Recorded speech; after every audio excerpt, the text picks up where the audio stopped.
प्रभु यीशु मसीह के मधुर नाम में आप सबको जय मसीह की हिंदी बाइबल रीड में आप सबका स्वागत है। मेरी प्रियो, आज का वचन है गिनती का किताब अध्याय नंबर 13, कनान देश में भेद दिए।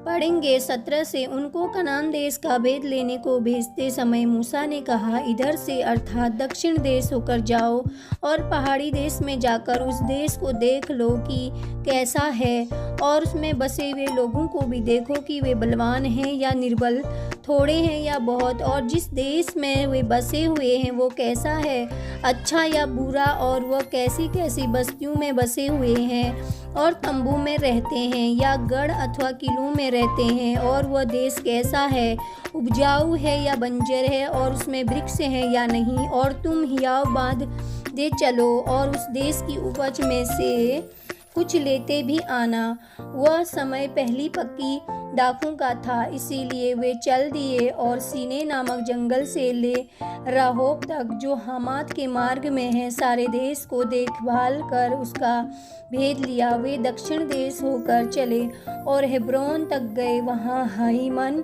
सेसे और तलमे नामक अनाक वंशी रहते थे। हेब्रोन मिस्र के सोअन से 7 वर्ष पहले बसाया गया था। तब वे एस्कोल नामक नाले तक गए और वहाँ से एक डाली दाखों के गुच्छे समेत तोड़ ली, और 2 मनुष्य उसे एक लाठी पर लटकाए हुए उठा ले चले गए, और वे अनारों और अंजीरों में से भी कुछ कुछ ले आए। इजरायली वहाँ से दाखों का गुच्छा तोड़ ले आए थे, इस कारण उस स्थान का नाम एस्कोल नाला रखा गया। हालेलुया।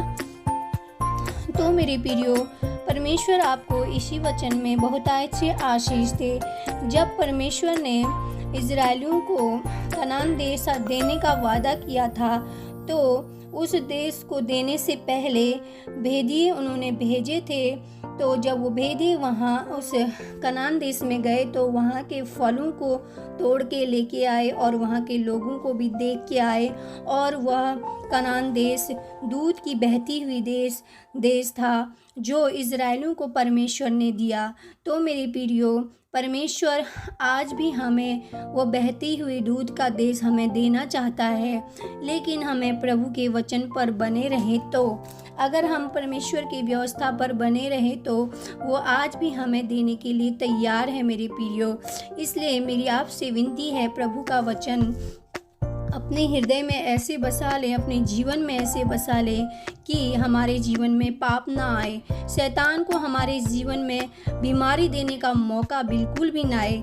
तो मेरे प्रियो, परमेश्वर आपको इसी वचन में बहुतायत से आशीष दे। मिलते हैं अगले हिंदी बाइबल रीड में। तब तक के लिए आपको जय मसीह की। हालेलुया।